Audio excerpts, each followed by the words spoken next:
예수님께 기적을 믿습니다. 아멘. 오늘은 성전 건축, 대업을 준비하다, 성전 건축, 대업을 준비하다라는 제목으로 저와 여러분이 은혜를 나누겠습니다. 어떤 일을 준비하는 데는 어떤 유명한 분이 이렇게 뭐랄까 책에서 봤나 아니면 기억 확실히 모르겠는데, 핵심은 사람 누구나 이기려 한다. 이기려는 의지가 있다라고 얘기해요. 그런데 그것보다 더 핵심은 이기기 위해서는 준비하는 의지가 핵심이다라고 얘기합니다. 이기려는 자는 의지가 필요한데 모든 사람에게 다 그런 의지는 있다는 거예요. 그럼에도 준비하는 의지가 핵심이다. 하나님께서는 많은 방법을 사용하셔서 하나님 일을 이루시는데 사람을 준비시키시고 쓰십니다. 우리가 100이라고 하는 효율로 일을 할 때 우리는 10을 준비하고 90을 일하려고 합니다. 그러나 하나님은 99를 준비하고 1을 준비하시는데 우리가 100을 준비한 것보다 더 크게 일을 하신다는 거예요. 하나님은 이스라엘 백성들이 그렇게 고난을 당하고 있을 때에도 애굽에서 그 종노를 하며 바로 앞에서 큰 고난과 어려움을 통해서 하나님 앞에 그 부르짖음이 상달되었을 때 하나님께서는 모세를 준비시켰어요. 모세를 광야에서 40년 동안 준비시키시고 이제 애굽에 모세를 보냅니다. 하나님께서는 모세가 준비되기까지, 광야에서 40년 동안 준비되기까지 이스라엘을 기다리게 하십니다. 우리가 금요일 제가 설교 시간에 말씀했죠. 가정과 교회가 시스템으로 움직이는 교회나 가정이 있다고 했습니다. 시스템은 무엇입니까? 누구나 예측 가능하고, 그리고 내가 없어도 조직이나 공동체가 진행될 수 있는 모든 시스템, 다 그걸 원합니다. 예측 가능하니까요. 누구나 그것을 원합니다. 안정되어 있으니까요. 그런데 우리는 시스템으로 사는 게 아니라 은혜로 산다고 했어요. 교회가 은혜로, 하나님의 은혜로 진행되고 하나님의 은혜로 역동적으로 이어져 나가는 교회, 가정도 마찬가지예요. 우리 가정들이 왜 지금 산산이 어려움을 당하고 있습니까? 이제는 홀로 가정, 싱글 가정이 늘어난다고 하는 거죠. 시스템이 가정을 지배를 하면 시스템 부부가 나오고 시스템 쇼인도 부부가 나온다는 말도 했습니다. 가정이 시스템으로 움직입니다. 어떤 시스템이요? 안정된 집, 충분한 재정을 가지고 오는 자녀들, 남편의 직장, 누구나 다 예측 가능해요. 그리고 안정된 연금. 그래서 어느 날 어머니가 죽든 아버지가 죽어도 잠깐 슬프겠죠. 그러나 그것으로 인해서 가정을 안정되게 하려는 그 의도가 시스템이 나쁘다는 게 아니에요. 예측 가능한 그 안에 있기를 원해요. 그러나 우리 하나님은 그렇지 않죠. 바로 은혜가 우리 아버지 아니면 안 된다. 우리 어머니가 아니면 안 된다. 교회에서는 우리 목사님이 아니면 안 된다. 인본주의라고 가자는 게 아니에요. 은혜를 붙잡으려는 거예요. 그래야 역동적인 생명을 산다고 합니다. 오늘 이 솔로몬 성전을 준비하는 과정 속에서 하나님의 원래 아이디어는 성막이었어요. 우리가 한 달 됐죠. 성막에 대해서 그림을 도표를 가지고 설명을 하면서 이것이 예수 그리스도의 모형이기 때문에 하나님께서 모세에게 보여준 하나님의 원본, 하나님의 아이디어였어요. 109일 59밑에 이 성전에 동쪽으로 들어가면 동쪽으로 문이 났다고 했죠. 양의 문이신 예수님. 들어가자마자 번제단, 그리고 물등어, 그리고 성소. 성소 이쪽으로 들어가면 들어가자마자 오른쪽에 떡상이 있고 그 다음에 왼쪽으로 금촛대가 있고 그리고 정면에 금향단이 있고 그리고 성소와 지성소를 시장으로 들어가면 법궤와 시은자 두 그룹이 서로 날개를 보고 마주보고 있는 시은자. 그것을 통해서 뭘 배웠습니까? 예수 그리스도가 성막에 나타난 예수 그리스도를 발견하는 거예요. 이게 하나님의 아이디어였습니다. 하나님의 이 성막은 이동식이었어요. 하나님께서 어디든지 구름 기둥과 불 기둥을 인도하며 우리와 함께 하신다고 하는 지금은 모바일 텐트예요. 그러면서 늘 하나님의 임재와 하나님의 영광이 우리와 함께 하신다는 것을 보여주었어요. 이제 솔로몬이 나라가 안정되니까 다윗이 짓고자 했던 성전을 하나님께서는 솔로몬에게 평화를 주시면서 짓는 것을 허용하셨어요. 어떤 신학자는 또 그렇게 얘기합니다. 이스라엘 백성들이 광야에서 이동했기 때문에 이동식 성막이 필요했고 이제는 국가가 안정이 되니까 안정된 기초 위에 돌과 나무로 만든 성전이 필요하다. 그리고 이제는 교회로 사람을 모여드는 전 세계 사람들이 교회로 모여드는 안정되고 고정되고 돌과 나무로 규모를 가지고 지어진 성전을 원한다. 그렇게 말할 수 있습니다. 그러나 저는 개인적으로 하나님의 기본 아이디어는 바로 성막이라고 생각합니다. 어쨌든 이제 성전을 솔로몬이 지으려고 합니다. 하나님께서는 그래서 성전을 허용하셨다고 하는 것이 더 맞을지도 모릅니다. 다윗이 나는 백향목 집에 거하는데 우리 하나님 집은 성막에 있도다. 그 마음을 하나님께서 받으시고 하나님께서는 허용하셨어요.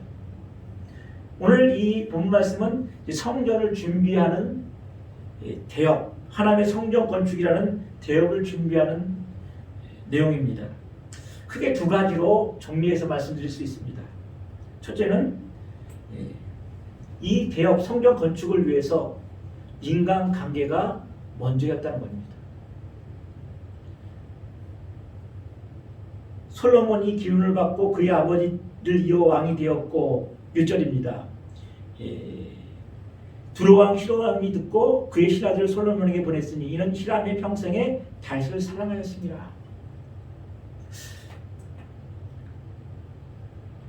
많은 사람들이 솔로몬이 위대한 점은 그가 성전을 지었기 때문이라고 말을 합니다. 사실 그럴 수 있습니다. 왜냐하면 그 성전이 솔로몬 성전이기 때문에 그렇습니다. 두고두고 모든 사람들이 그 성전을 솔로몬 성전이라고 이름 짓고 명명하고 있습니다. 부르고 있습니다. 물론 스룹바벨 성전이라고 이 성전이 다 무너지고 바벨론에 들어와서 스룹바벨을 위시해서 다시 성전을 여는 스룹바벨 성전이 있죠. 그리고 예수님 시대에 헤롯이 이듬의 사람이죠. 헤롯 대왕이 지은 헤롯 성전이 있습니다. 다 앞에 그 성전을 지었던 사람이 이름이 붙습니다. 얼마나 영광스럽겠습니까? 또한 솔로몬은 이 성전을 지음으로 말미암아 가장 유명하고 그리고 역사에 남을 만한 왕이 되었습니다. 그럼에도 불구하고 우리가 볼 것은 이 성전이 단순하게 지어졌다는 것이 아닙니다. 이 성전을 지어지기까지 또한 솔로몬이 성전을 짓기에 지금까지 모든 것들이 합력해서 이루어져 나왔다는 거예요. 오늘 우리는 어저께 뉴스를 봤습니다.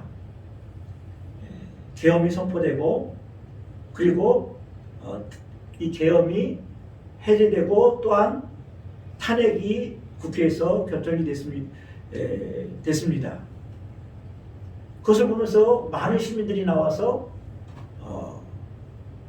국회를 해산하는 그 군대를 막았었고 많은 사람들이 나와서 탄핵을 외쳤습니다. 우리는 그걸 보면서 단순하게 그런 사건이 있었구나라고 한다면 우리는 많은 것을 잃고 있습니다. 우리가 누리고 있는 이 자유, 우리가 지금 누리고 있는 이 자유는 바로 많은 사람들의 바로 피와 눈물로서 이루어진 결과물입니다. 아무런 의미도 관심도 두지 않는 사람들은 이 자유를 누릴 권리가 없어요. 죄송합니다. 이런 강한 어조 써서. 6.25 때 보세요. 많은 군인들이 피를 흘려서 공산당으로부터 이 나라를 지켜주셨어요. 그분들에게 감사를 해야 돼요. 그분들이 없었더라면 우리가 이렇게 자연스럽게 예배를 드릴 수 있겠습니까? 공산체에서 예배를 드릴 수 있겠습니까? 또한 4.19를 통해서 또한 5.18 광주민주항쟁을 통해서 많은 사람들이 피를 흘렸기 때문에 대가를 지불했기 때문에 우리가 지금 이렇게 자유롭게 예배를 드리고 있는 거예요. 마음껏 우리가 발언하며 외국에 나가서 자유 대한민국을 자랑할 수 있는 거예요. 그분들에게 감사를 하고 그리고 또한 직접 현장에 나가서 목소리를 내주신 분들 그분들에게 감사를 해야 됩니다.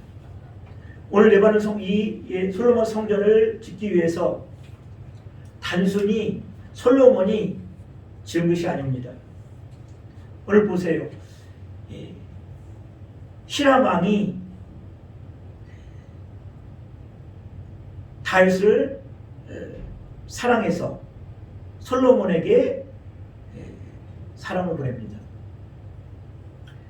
다윗이 모든 성전에 건축할 수 있는 재물들을 모았고 또한 솔로몬은 주위의 모든 나라를 정복하는 과정 속에서 평화를 솔로몬에게 이어줬고 그리고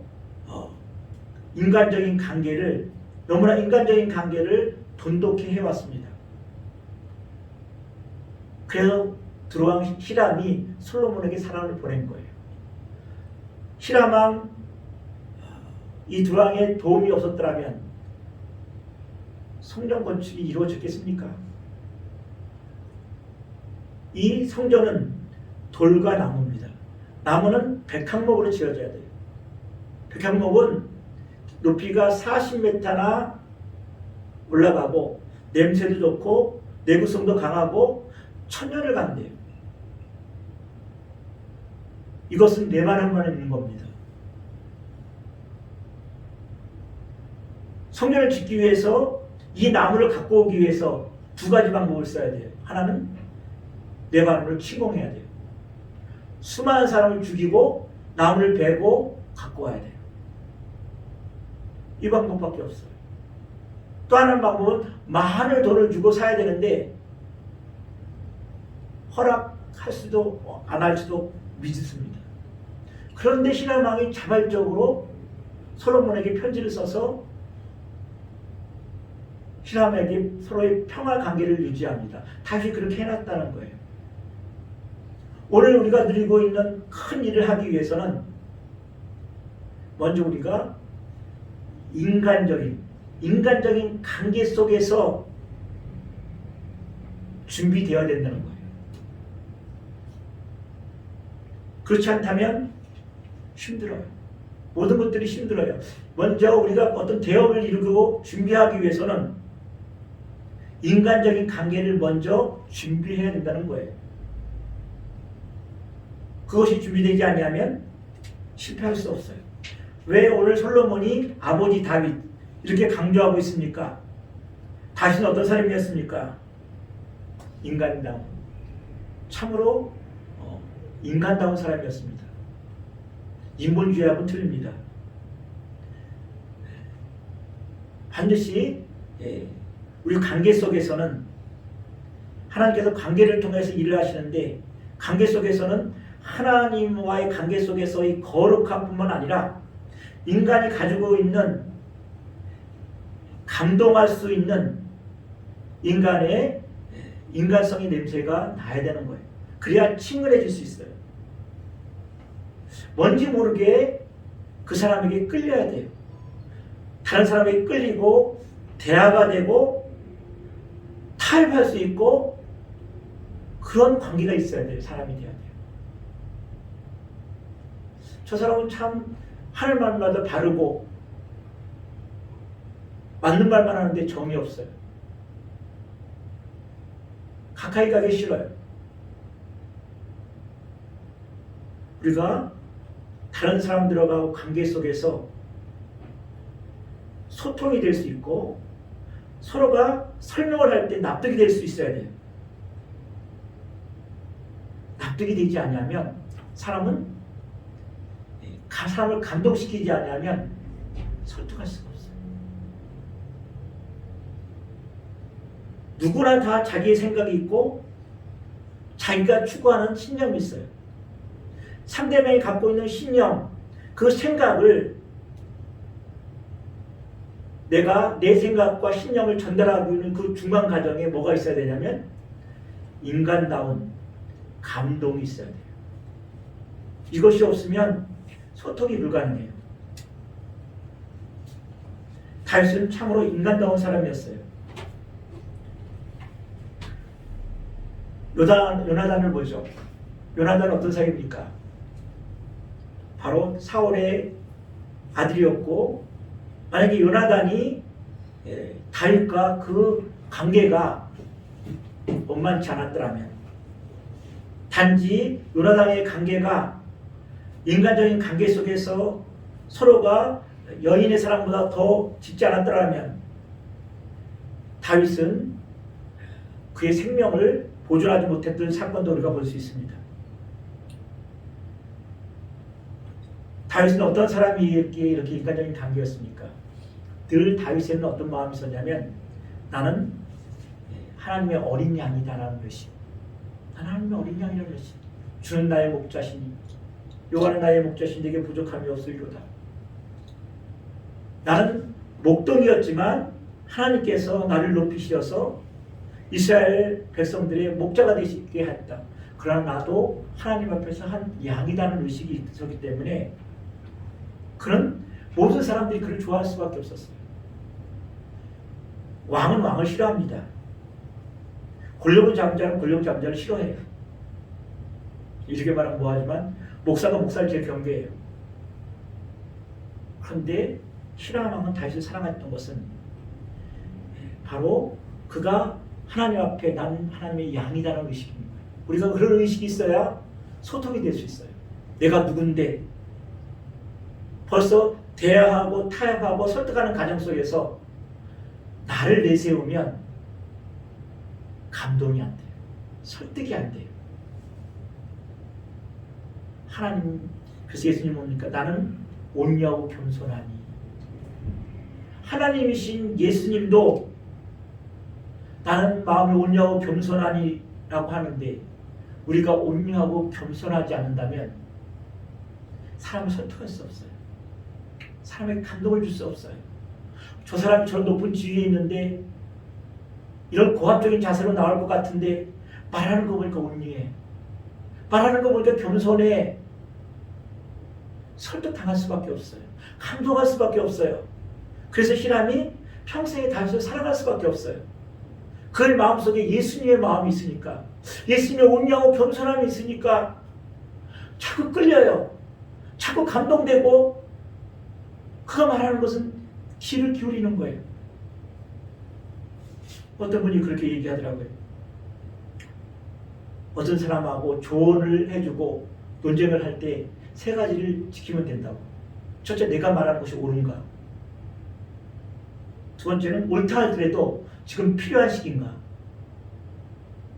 그리고 필요하더라도 내가 하는 말이 친절한가? 이것이 세 개 중에 하나도 없으면 하지 말라는 거예요. 어떤 분이 그렇게 얘기하는데 저도 굉장히 감동이 있더라서 받아 적었어요.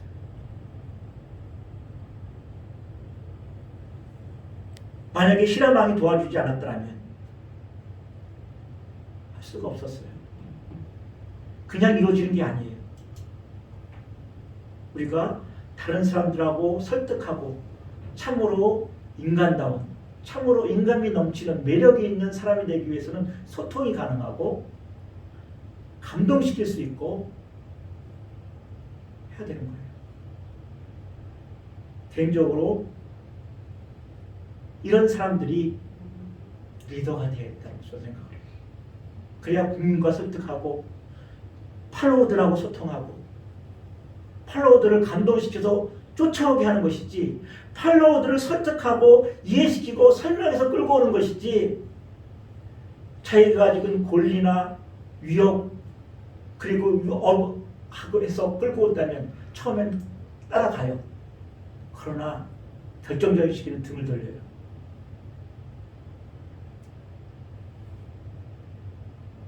개혁을 준비합니까? 우리가 어떤 큰 일을 하려고 합니까? 어떤 큰 비전을 놓고 기도합니까? 먼저 인간이 되세요. 인간적인 매력을 먼저 갖추세요. 대화하는 법, 설득하는 법, 남을 감동시키는 법을 먼저 배워야 대업을 이룰 수 있습니다. 두 번째입니다. 또 이들 관계는 어떤 관계입니까? 대가를 치는 관계라는 거예요.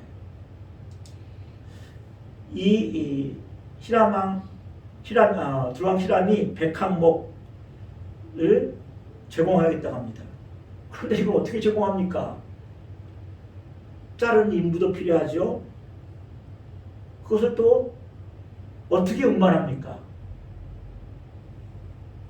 그럴 때 두왕이 뭐라고 얘기합니까? 히람이 뭐라고 얘기합니까?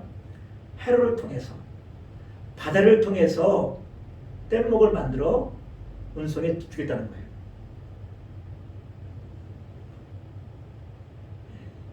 우리에게는 그런 기술자들이 많다고 하는 거예요.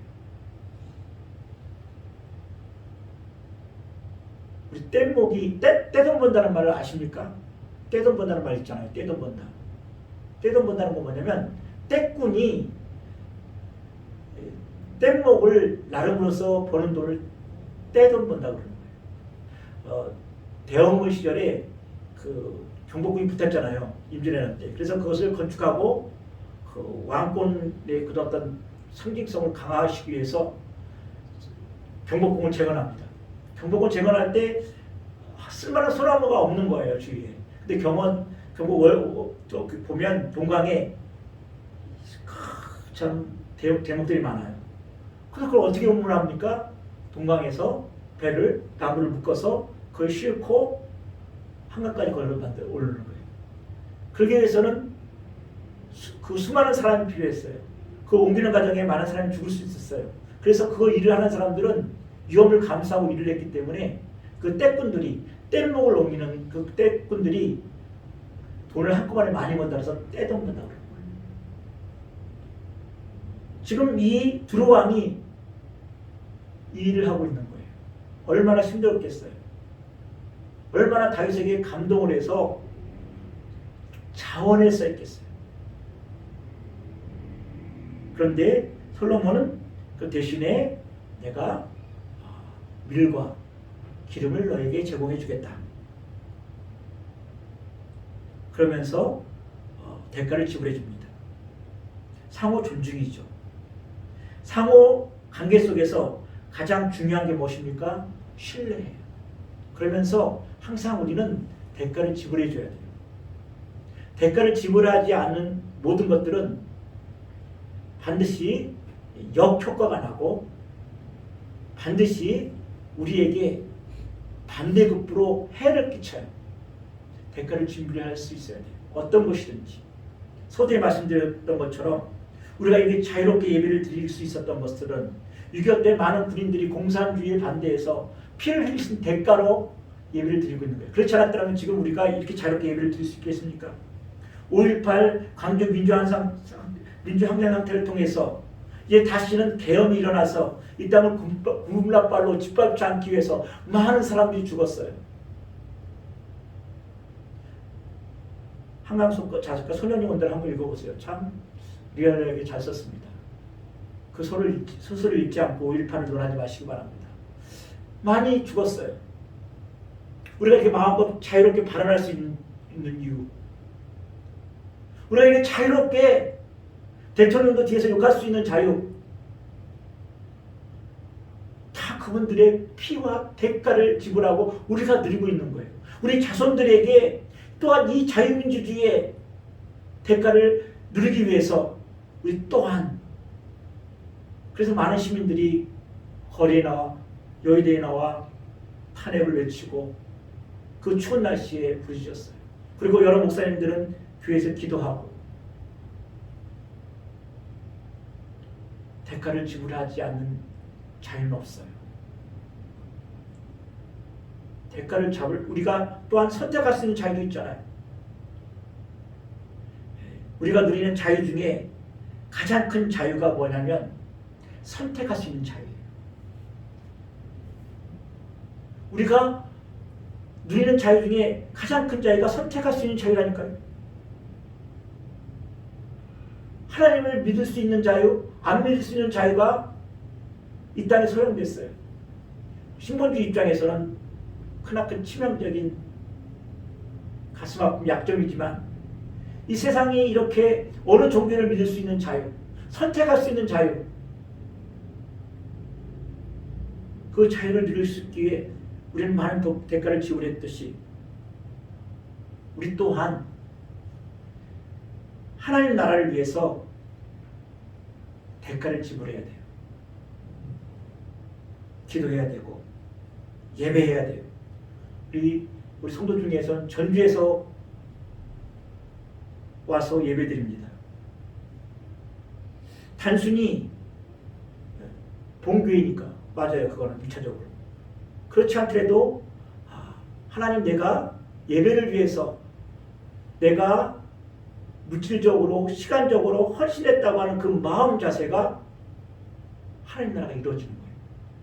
하나님 나라는 희생하는 자들에 의해서, 대가를 지불하는 자들에 의해서 확장되고 건축되는 거예요.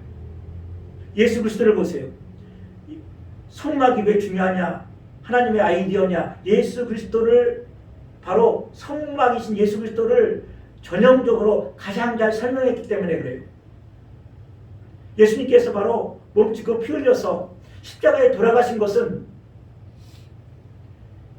하나님의 아들이 짐승받지 못한 우리들을 위해서 그 크나큰 대가를 지불했기 때문에 우리가 지금도 이렇게 예수 그리스도의 이름으로 십자가의 공로를 붙잡고 은혜를 받고 있는 것이 아닙니까?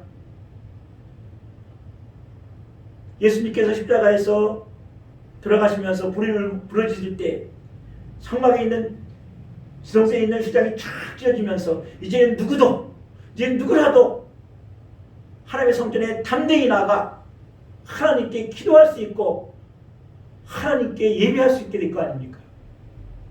인간의 가장 중요한 문제가 무엇입니까?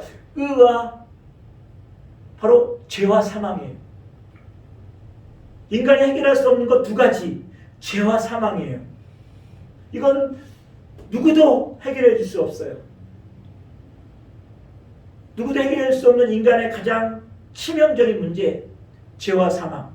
이 죄와 사망을 성전이신 예수님께서 당신을 찢으시고 죽으심으로 말미암아 그의 의가 우리의 의가 되고, 이걸 정가라고 하죠. 우리의 죄가 예수님 앞에 죄가 없으신 하나님께서 죄가 없으신 예수님을 넘겨주신 것은 그의 의가 우리의 의가 되게 하셨음을 그랬습니다. 대가를 치른 거예요. 너무나 큰 대가를 치르셔서 나 같은 죄인을 사신 거예요. 죄와 사망의 문제를 해결했다는 거예요.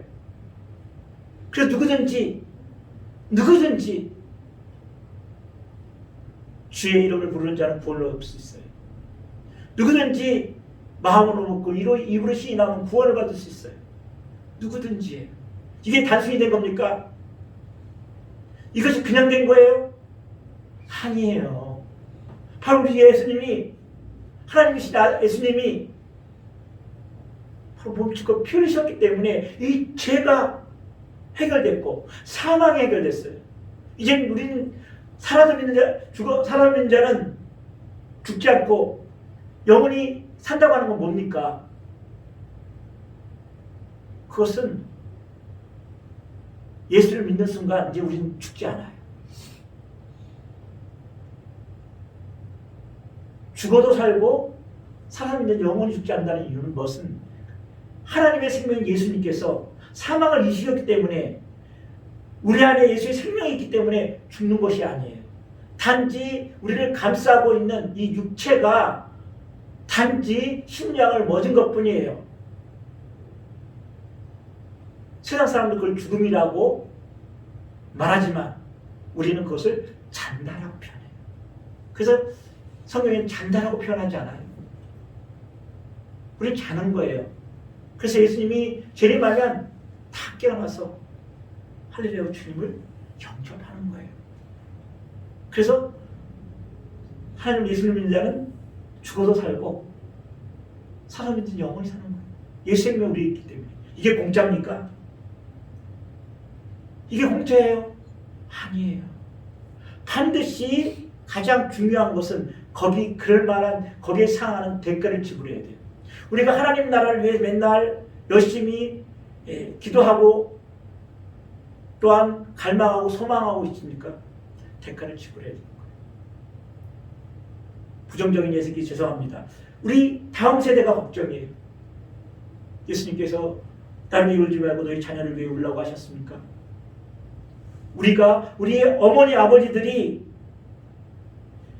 순교해서 피 흘려서 땀 흘려서 이 땅을 지켰고 그리고 한국교회를 지켜왔기 때문에 지금 우리가 그 열매를 맺고 있는데 우리가 과연 다음 세대를 위해서 무엇을 희생하겠습니까? 무슨 대가를 지불하겠습니까? 핍박이 없어요. 우리 어기는 목사님 어릴 때만 해도 성경책을 끼고 교회를 못 갔어요. 예수쟁이란 말 들을까봐. 공식 석상에서 회사에서 예수 믿는다는 말을 감히 못했어요. 따돌림 당할까봐. 그래도 그들은 믿었기에 우리가 지금 이렇게 살고 있지 않습니까? 그럼 우리가 지금 우리에게 가해오는 핍박이 무엇인지 아십니까?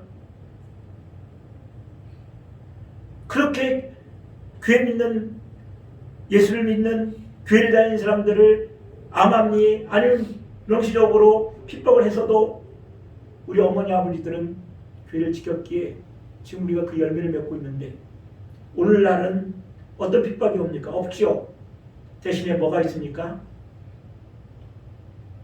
우리에게는 사탄은 두 가지 방법으로 유혹합니다. 지독한 압박을 줘요. 불이 나게 만들죠. 아니 또 하나는 무엇입니까?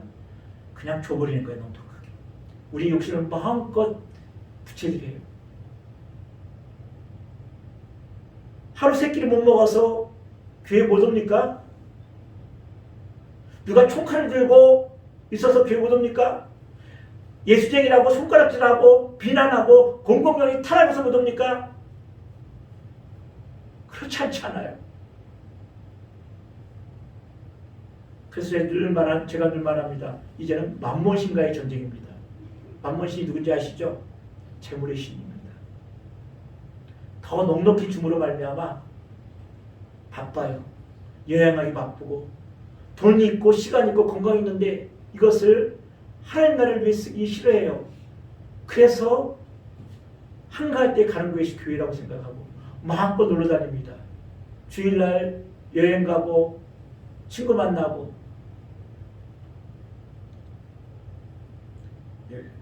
이제 말씀을 좀 정리할게요. 그냥 솔로몬은 성전을 건축할 대업을 준비하고 있습니다.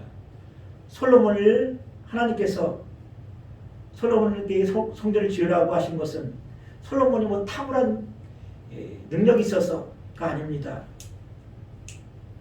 모세를 보세요. 40년간 연단받다가 그리고 애굽의 바로를 대항해서 홍해를 가르고 시내산에서 하나님과 40일과 대면해서 만든 성전이 성막이에요. 그러나 솔로몬은 아버지가 다 준비하고 히람 왕이 다 와서 해주고 무엇이 필요합니까? 근데 이 일을 하게 된 것이 무엇입니까? 그냥 솔로몬이 된 것입니까? 아니에요. 그걸 위해서 너무나 많은 준비가 있었다는 거예요. 그의 아버지 다윗이 준비했던 것들, 모든 재물뿐만 아니라 주위에 있는 사람들이 존경하고 인정하고 감동할 만한 인간적인 관계가 있었다는 거예요. 그리고 대가를 치르기에 충분할 만큼 모든 것들이 준비되었기 때문에, 전쟁을 다 막아주셨기 때문에 할 수 있었던 거예요. 우리 한 사람 한 사람이 다 성전이에요. 하나님의 나라예요. 하나님 나라 여기 있다 저기 있다 말 못하는 바로 너희 안에 있느니라. 거기 그 안에 있다는 것이 헬라어전서 N인데, 우리 안에 있는지 우리들 가운데 있는지 신학자들마다 분분합니다. 어느 걸 선택하든 바로 오늘 이 자리가 하나님의, 우리 한 사람 한 사람이 성전이고 우리들이 다 성전이 하나님의 나라예요.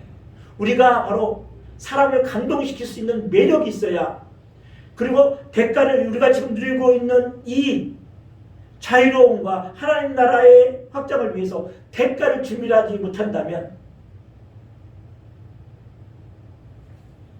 다음 세대에 과연 회의와 의심이 됩니다. 기도합니다. 하나님 감사합니다. 하나님, 솔로몬이 대업을, 성전 건축이라는 대업을 준비하고 있습니다. 아버지 다윗의 그 인간다운 매력, 인간적인 관계 속에서 그는 참으로 하나님의 양이었습니다. 참으로 너무나 인간적인 매력 때문에 하나님 주위에 돕는 자들이 많았습니다. 전체적으로 도움이 필요한 자들을 도움을 줬습니다. 또한 대가를 지불함으로 말미암아 하나님, 우리가 이렇게 자유를 누리고 살듯이 우리의 자녀들을 위해서, 하나님 나라를 위해서 기도로, 예배로 하나님 그나마 대가를 지불하는 우리들이 되게 도와주옵소서. 감사하며 우리 주 예수 그리스도의 이름으로 기도합니다. 아멘.